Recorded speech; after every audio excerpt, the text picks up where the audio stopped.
नमस्कार दोस्तों, ढोल में पोल चैनल में आप सब मित्रों का हृदय से अभिनंदन करता हूं। दोस्तों, आप में से तमाम मित्र कहते हैं कि वाल्मीकि जी ब्राह्मण थे या जैसा बताया जाता है वाल्मीकि समाज से संबंधित थे। तो दोस्तों, ये मैं जो है आज आपको प्रमाण सहित बताऊंगा कि वाल्मीकि जी ब्राह्मण थे, 100% जो है ब्राह्मण थे। ये मैं प्रमाण सहित बताऊंगा, कोई शक नहीं रहेगा आज के बाद। यद्यपि आज से 3 वर्ष पूर्व जब मैंने ये चैनल बनाया था और प्रारंभ किया था, ऐसे ही मज़े में मैं कुछ नहीं जानता था, बना लिया था और मैंने प्रूफ तो दिए थे सारे। वाल्मीकि कौन थे, ब्राह्मण या भंगी, इस शीर्षक से बनाया था दोस्तों, और उसको लाखों लोगों ने देखा और वो शायद तीसरा ही वीडियो था मेरा। तो दोस्तों, उसमें मैं उस समय नहीं जानता था कि ये जो है, इसमें से मैं प्रमाण भी जो है आपके समक्ष रखता। यद्यपि मैंने प्रमाण सारे बताए थे, आज मैं कुछ और भी प्रमाण हैं उनमें ऐड करके और आपको दिखाऊंगा भी प्रमाण आज जो है। तो आप देखें दोस्तों, और आप बिल्कुल पक्के तौर पर ये मान जाएंगे और जान पाएंगे कि वाल्मीकि जी ब्राह्मण थे। कोई शक नहीं रहेगा आज का वीडियो देखने के बाद। आइए दोस्तों देखते हैं। देखिए, सर्वप्रथम हम श्रीमद् वाल्मीकि रामायण है ये दोस्तों, गीता प्रेस गोरखपुर की है, प्रथम भाग है।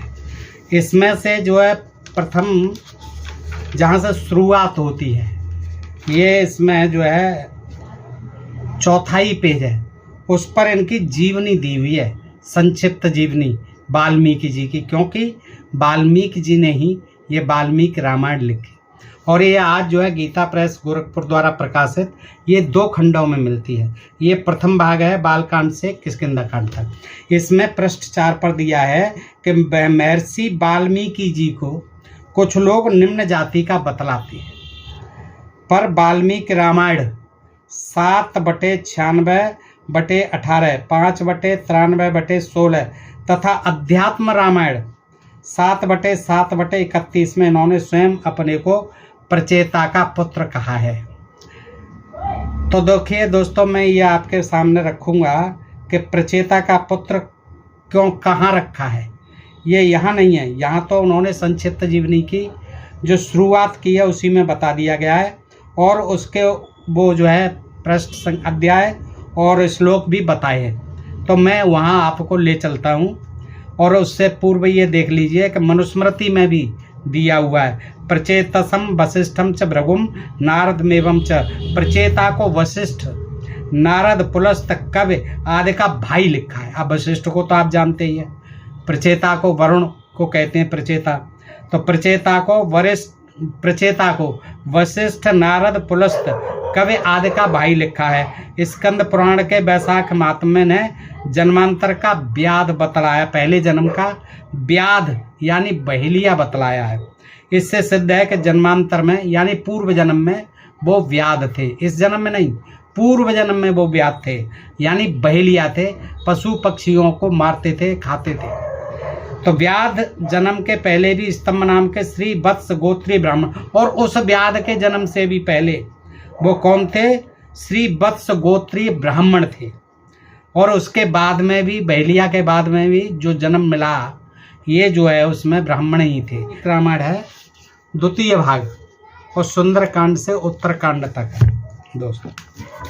इसमें देखते हैं उत्तरकांड पे आते हैं, और उत्तरकांड पे कहाँ आते हैं, जब वाल्मीकि ऋषि लव और कुश को लेकर के रामचंद्र जी के दरबार में पहुंचते हैं, उस समय का प्रसंग है। तब उस जन समुदाय के बीच में सीता सहित प्रवेश करके मुनिवर वाल्मीकि श्री रघुनाथ जी से इस प्रकार बोले। क्या बोले, दशरथ नंदन, यह सीता उत्तम व्रत का पालन करने वाली और धर्मपरायण है। सीता के बारे में बताते हो, आपने लोक अपवाद से डरकर इसे मेरे आश्रम के समीप त्याग दिया था।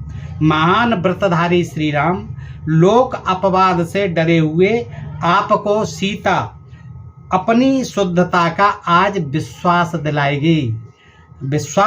देखिए, वहाँ लंका में भी विश्वास दिलाया, अब पुनः यहाँ विश्वास दिलाएगी सीता जो। शुद्धता का विश्वास दिलाएगी, इसके लिए आप इसे आज्ञा दें। और इसी के बाद वो धरती में प्रवेश कर गई हैं, ऐसी कथा आती है।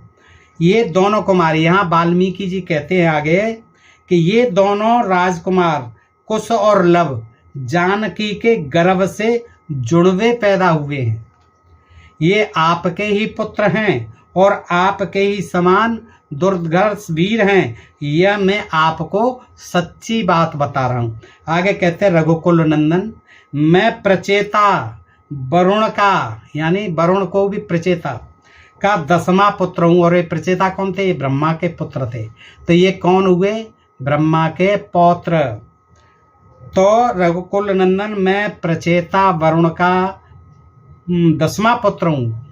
प्रचेता के 10 पुत्र थे, 10वां पुत्र हूँ। मेरे मुंह से कभी झूठी बात निकली हो इसकी मुझे याद नहीं है। मैं कभी झूठ नहीं बोलता हूँ। जो आपके सामने कह रहा हूँ बिल्कुल सत्य कह रहा हूँ, क्योंकि मैं प्रचेता वरुण का 10वां पुत्र हूँ। मैं सत्य कहता हूँ, ये दोनों आपके ही पुत्र हैं। हर तरह से विश्वास दिला रहे हैं। देखिए ये श्लोक है 19वां दोस्तों, उत्तरकांड में है ये कि प्रचेत सो अहम 10म पुत्रो राघव नंदन न स्मराम्य नृतम वाक्यम मिमो तो तब पुत्र को, यानी 19वां है। रघुकुल नंदन में वरुण का प्रचेता का 10वां पुत्र हूँ, यानी ब्रह्मा का पौत्र हूँ। ब्राह्मण थे ब्रह्मा जी, कहीं से भी कोई शूद्र जाति के नहीं थे। मुँह से कभी झूठ नहीं निकला है। तो दोस्तों ये वाल्मीकि रामायण में वाल्मीकि जी स्वयं बता रहे हैं अपने बारे में कि मैं प्रचेता का यानी वरुण का 10वां पुत्र हूँ और प्रचेता ब्रह्मा का पुत्र है। तो दोस्तों इस तरह से ये देखा आपने वाल्मीकि रामायण से। अब हम आते हैं, देखिए स्कंद पुराण है, ये गीता प्रेस गोरखपुर है, इसमें भी इनका विवरण आता है दोस्तों। आती है कथा के शंख मुनि होते हैं एक, और उनके आश्रम में व्याध आ गया है और व्याध जो है उनसे ज्ञान ले रहा है। बहुत सी जो है जिज्ञासा भरी प्रश्न करता है, जिज्ञासा भरे, और पूछता है व्याध। तो ऋषि कहते हैं कि मुझे अभी तो आराम करने दो, मैं सवेरे उठ के तुम्हें ज्ञान दूंगा। तो शंख मुनि ब्राह्म मुहूर्त में उठते हैं और दोनों पैर धोकर मौन भाव से तारक ब्रह्म का ध्यान करते हैं। उसके पश्चात शौचादि क्रिया से निवृत्त होकर वैशाख मास में सूर्योदय से पहले स्नान करते हैं और संध्या तर्पण आदि सर्व कर्म समाप्त करके उन्होंने हर्षयुक्त हृदय से व्याध को बुलाया और बुलाकर उसे राम इस 2 अक्षर वाले नाम का उपदेश दिया कि बेटा राम राम रटो।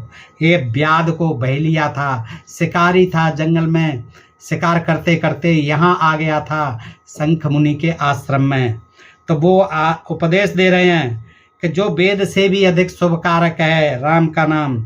और क्या कहा कि भगवान विष्णु का एक एक नाम भी संपूर्ण वेदों से अधिक महत्वशाली माना गया है। इस प्रकार व्याध को ऐसा आदेश देकर मुनिवर शंकर ने दक्षिण दिशा को प्रस्थान कर गए। वो तब प्रातःकाल स्नान करके दिन रात राम नाम का जप करता था। इस प्रकार धर्म अनुष्ठान करके वह दूसरे जन्म में वाल्मीक का पुत्र हुआ। किसका? और ये उन्होंने आशीर्वाद दिया था चलते वक्त कि तुम वाल्मीकि के पुत्र होगे, वाल्मीकि ऋषि उसके पुत्र होगे और तुम्हारा नाम होगा वाल्मीकि, तुम्हारा नाम वाल्मीकि होगा और इसी नाम से विख्यात होगे।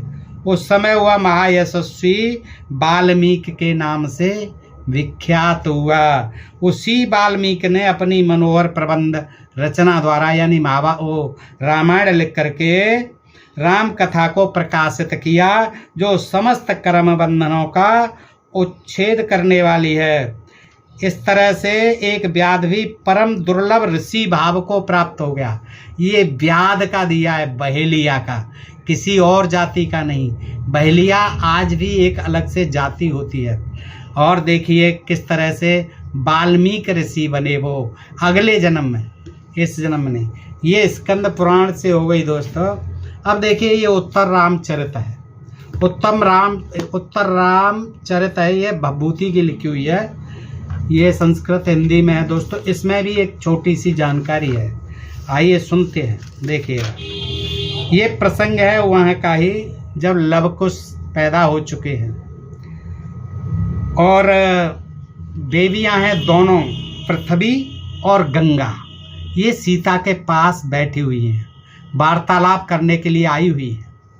कौन कौन? गंगा और पृथ्वी, दोनों देवियाँ गंगा और पृथ्वी आशीर्वाद देती हुई सीता से कहती हैं कि पुत्री आनंदित हो, अब तुम्हारे दोनों पुत्र रामचंद्र के समान तेजस्वी हो गए हैं। सीता से कहती है कि यानी लव कुश जो है दोनों रामचंद्र जी के समान तेजस्वी हो गए हैं। तो सीता कहती हैं, देवियों इन दोनों का क्षत्रियोचित संस्कार कौन कराएगा? यहाँ जंगल में, यानी क्षत्रियोचित यानी जो क्षत्रियों के संस्कार होते हैं वो कौन करवाएगा? अब वहाँ राम जी भी हैं, लक्ष्मण जी भी हैं।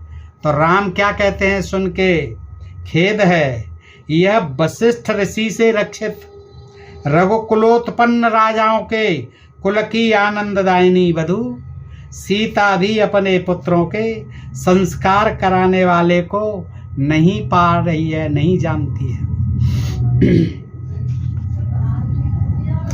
किसने कहा? सीता ने पृथ्वी से और गंगा से कहा कि अब इन मेरे पुत्रों का क्षत्रियोचित संस्कार कौन कराए? क्षत्रियोचित संस्कार कौन कराएगा? राम जी हैं वहाँ, लक्ष्मण जी भी हैं। राम जी कहते हैं खेद है, देखिए हम जो है रघुकुल वंशी हैं, रघुकुल है हमारा, रघुवंशी हैं, और वशिष्ठ हमारे कुल गुरु हैं, कुल पुरोहित हैं। फिर भी ये हमारे ये रघुवंश की वधू सीता ये नहीं जानती है कि हमारे पुत्रों का संस्कार कौन कराएगा। भागीरथी कहती है, हे पुत्री इस चिंता से तुझे क्या प्रयोजन, क्यों चिंता करती है? इन दोनों पुत्र यानी कुश और लव को दुग्ध स्नान के बाद, दुग्ध त्याग के बाद जैसे ही ये बच्चे तुम्हारा दुग्ध पान करना छोड़ेंगे, त्यागेंगे, तो मैं इसे भगवान वाल्मीकि को ही समर्पित कर दूंगी। करो इसके संस्कार। और उन्होंने किए थे, उनको ही रण कौशल की विद्या सिखाई थी। वे इन दोनों का क्षत्रियोचित कर्म संस्कार करेंगे। जैसे वशिष्ठ और शतानंद हैं, वैसे ही वाल्मीकि ऋषि भी दोनों जनक वंशियों तथा रघुवंशियों के गुरु हैं। भगीरथी ने कहा, क्या कहा? वशिष्ठ रघुवंश के गुरु, कुल पुरोहित, और शतानंद इधर भी, शतानंद जनक के भी कुलगुरु, उस वंश के भी, सीता के मैके के। शतानंद जी जैसे कुलगुरु हैं, हमारे कुल पुरोहित हैं, वैसे ही वाल्मीकि ऋषि भी, हम दोनों ऋषि भी दोनों जनक वंशियों और रघुवंशियों के गुरु हैं। अब आप सोच लीजिए कि ये उत्तर रामचरित में जो कहा गया उसके अनुसार कितने बड़े ब्राह्मण होते हैं वाल्मीकि जी। उनके समान ही, वशिष्ठ के समान, शतानंद जी महाराज के समान, वे दोनों भी कुल पुरोहित थे और ये भी कुल पुरोहित थे। तो उन्होंने कहा लव कुश का संस्कार, भगीरथी ने इनका संस्कार हमारे वाल्मीकि ऋषि ही करेंगे। अब आप सोचिए कि वाल्मीकि ऋषि ब्राह्मण थे या नहीं। ये अगला प्रमाण हम मनुस्मृति से देंगे। मनुस्मृति भी क्या कहती है वाल्मीकि के बारे में, देखिएगा। ये प्रथम अध्याय है दोस्तों, और प्रथम अध्याय में 31, 32, 33, 34, 35, 36 ये श्लोक देखने पड़ेंगे। इनका अर्थ ही देखता हूँ। देखिए, संसार की वृद्धि के लिए मुख, बाहु, जंघा और चरण से क्रमशः ब्राह्मण, क्षत्रिय, वैश्य और शूद्र को उत्पन्न किया। ये सब आप जानते ही हैं। आगे का है, ब्रह्मा ने अपने शरीर के 2 भाग करके आधे से पुरुष और आधे से स्त्री बनाकर इसमें विराट पुरुष की मैथुन क्रम से सृष्टि की। देखिए, कहीं बताया विराट पुरुष से ब्रह्मा पैदा हुए, यहाँ तो विराट पुरुष जो है ऋग्वेद में बताया गया है, विराट पुरुष पैदा हुआ पहले। ये ब्रह्मा विष्णु का तो कहीं नाम ही नहीं है वेदों में, लेकिन यहाँ कह दिया मनुस्मृति में 32-32 श्लोक है कि ब्रह्मा ने अपने शरीर के 2 भाग करके, जब मुख से निकल रहे थे, बाव से निकल गए विराट पुरुष के, ब्रह्मा को क्या जरूरत थी फिर इतना कष्ट करने की। लेकिन देखिए 2 भाग किए ब्रह्मा जी ने, आधे से पुरुष बने। ऐसे ही शंकर जी ने, शिव जी ने किए, अर्धनारीश्वर कहते हैं। ऐसे ही ये ब्रह्मा जी ने भी अपने शरीर के किए। देखिए क्या क्या था उससे, मनु शत्रुपा दोनों पैदा हुए, उन्हीं की संतान है ये सारे मनुष्य, मनु से।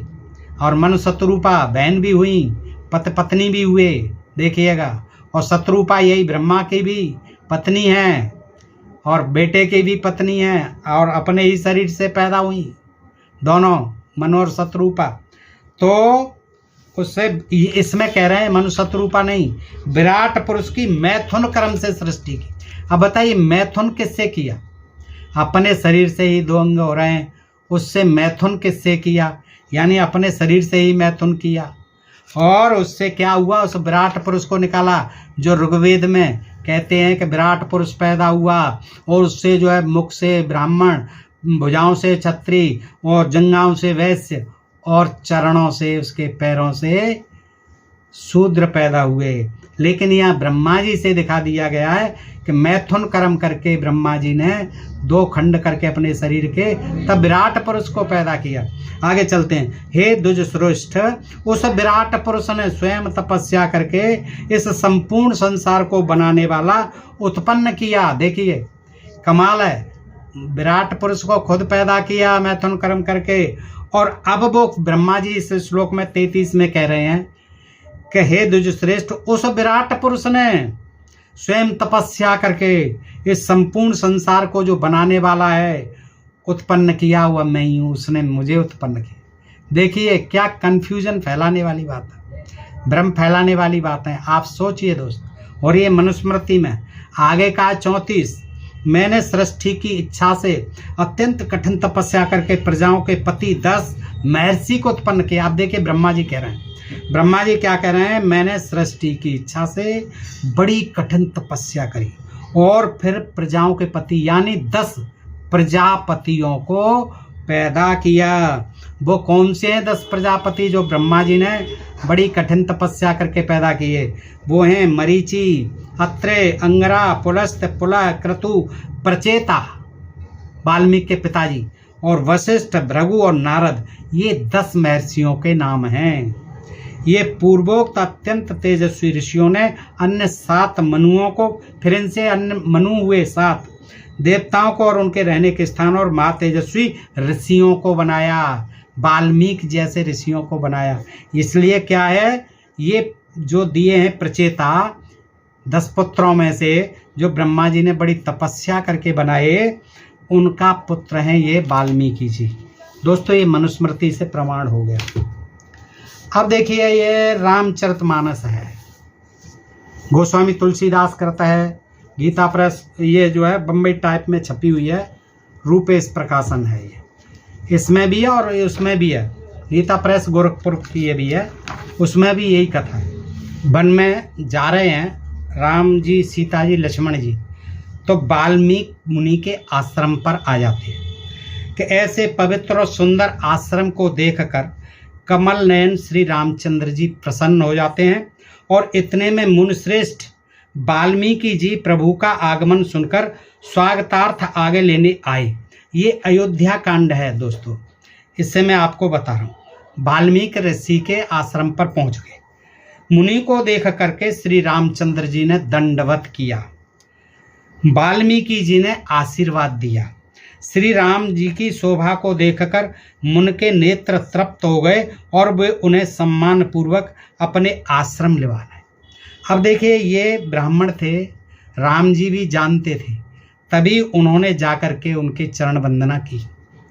अच्छा, इस प्रकार मुनि ने प्राणप्रिय अतिथियों को पाकर उनके लिए मधुर कंदमूल और फल मंगाए, जिन्हें सीता और लक्ष्मण के साथ रामचंद्र ने खाया। तब मुनि ने उनको विश्राम के लिए सुंदर स्थान बता दिया। वाल्मीकि जी इन मंगल मूर्तियों को अपने नेत्रों से देखकर मन ही मन अत्यंत आनंदित हुए। उसी समय अपने कमलवत हाथों को जोड़कर श्री रामचंद्र जी कानों को सुख देने वाले मीठे वचन बोले। किससे? वाल्मीकि जी से। रामचंद्र जी क्या बोले? हे मुनिनाथ, आप त्रिकालदर्शी हैं, सारा संसार आपके हाथ में बेर के समान है। ऐसा कहकर प्रभु ने सारी कथा कही कि किस प्रकार से हमें कैकेयी ने वनवास में भेजा है। तब एक तो पिता का वचन, दूसरी माता का हित, तीसरे भाई भरत जैसे सुयोग्य राजा का होना और चौथा हे प्रभु आपका दर्शन, यह मेरा पुण्य उदय हुआ। देखिए, सो हे मुनराज, आपके चरणों का दर्शन कर लेने से आज मेरे सब सुकृत सफल हो गए। आज मैं कृतकृत्य हो गया, धन्य हो गया। अब आपकी जैसी आज्ञा हो और जहाँ कोई मुनि उद्योगों को प्राप्त न हो, किसी मुनि को कष्ट नहीं हो और आपको भी कोई परेशानी नहीं हो, आप ऐसी आज्ञा दीजिए जिनसे तपस्वियों को दुख मिलता है, वह राजा नष्ट हो जाता है। क्यों? मुझे ऐसी जगह बताइए जहाँ मैं बगैर किसी को कष्ट दिए, खास तौर से ऋषि मुनियों को, ब्राह्मणों को, बिल्कुल भी मेरे कारण किसी को कष्ट नहीं हो, ऐसी जगह बताइए वहाँ मैं रहने लायक। तो ऐसी जगह बता दीजिए जिनसे तपस्वियों को कष्ट होता है, वो राजा नष्ट हो जाता है। राम जी कह रहे हैं ब्राह्मणों को संतुष्ट करना। देखिए, ब्राह्मणों को संतुष्ट करना सारे मंगलों का मूल है, यानी सारे सुखों की मूल है। क्या? ब्राह्मणों को संतुष्ट करना, ब्राह्मणों को नाराज नहीं करना है, क्योंकि ब्राह्मणों का क्रोध करोड़ों कुलों को विध्वंस कर डालता है। देखिए, रामचंद्र जी भी कितना डरते थे ब्राह्मणों के क्रोध से। वाल्मीकि जी ब्राह्मण हैं और तभी कहते हैं कि ब्राह्मणों को संतुष्ट करना राजाओं का परम धर्म है। राजा नष्ट हो जाएगा अगर ब्राह्मण क्रोधित हो गया, और ब्राह्मण अगर क्रोध करता है तो वो करोड़ों कुलों का विध्वंस करना। ये रामचंद्र जी कह रहे हैं, भगवान कह रहे हैं, रामचंद्र भगवान। देखिए कितनी महिमा थी ब्राह्मणों की। भगवान राम थे लेकिन महिमा गा रहे हैं किनकी? ब्राह्मणों की। तो इससे सिद्ध होता है कि वाल्मीकि जी कितने बड़े ब्राह्मण थे। ऐसा मन में जानकर वह स्थान बतलाइए जहाँ सीता और लक्ष्मण सहित मैं जाऊं और वहीं सुंदर तृणशाला बनाकर हे कृपालु कुछ समय तक वास करूं। ये आपने देखा। श्री रामचंद्र जी की सहज बात को सुनकर मुनियों में ज्ञानी वाल्मीकि जी उन्हें धन्य धन्य कहने लगे। हे श्री रामचंद्र जी, तुम ऐसा क्यों कहते हो? तुम तो सदा वेदों की मर्यादाओं के पालक हो। तुम्हारी कौन सी ऐसी जगह है जहाँ तुम रहते नहीं हो, कहाँ तुम निवास नहीं। और फिर वो बताते हैं कि तुम कहाँ कहाँ निवास करते हो, कहाँ कहाँ तुम्हें निवास करना चाहिए। और उसमें ज़्यादातर यही बताते हैं कि जो ब्राह्मणों का सम्मान करता हो, ब्राह्मणों को दान दक्षिणा देता हो, ब्राह्मणों का गुणगान करता हो, उस व्यक्ति के हृदय में तो आप जरूरी रहते हैं। तो इस तरह का जो है इसमें प्रसंग आता है। आनंद रामायण देख लेते हैं लास्ट में। प्रमाण तो बहुत हैं लेकिन ये मैं खास खास आपको बता रहा हूँ। और भी पुराणों आदि में भी है, भविष्य पुराण में भी है। अब देखिए यहाँ जो है मैं, क्योंकि वीडियो बड़ा हो जाएगा इसलिए समापन करना चाहूँगा और यहाँ बता देता हूँ। इसमें भी वही है। तो इसमें जो है ये है जन्म कांड आनंद रामायण का। इसमें भी वही प्रसंग है कि लव कुश को लेकर के रामचंद्र जी के दरबार में पहुँचते हैं वाल्मीकि जी। संक्षेप में बताता हूँ दोस्तों क्या होता है। जी वाल्मीकि जी को देखकर राम के मंत्री ने उन्हें प्रणाम किया और राम का संदेश कह सुनाया। देखिएगा, ये जो है लव कुश राम जी के दरबार में ही थे, क्योंकि ये युद्ध में जो है अपराजित रहे और ये वहीं ले गए उनको कि आइए भाई, आप बहुत वीर हैं, आपने हमारा घोड़ा भी पकड़ा और सबको जो है मार डाला, आप बताइए कौन है क्या है।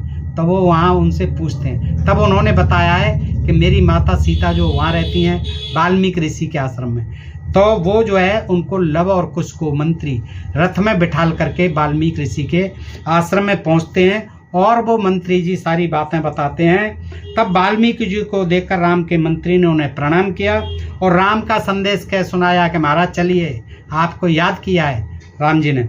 उसे सुन मुनिवर्य ने कहा कि तुम जाकर उनसे कह दो कि कल जब सभा में दोनों रामायण का गान करने आएंगे, कल गान करने आएंगे जो मैंने रामायण लिखी है, तब जो है हम आएंगे इनके साथ।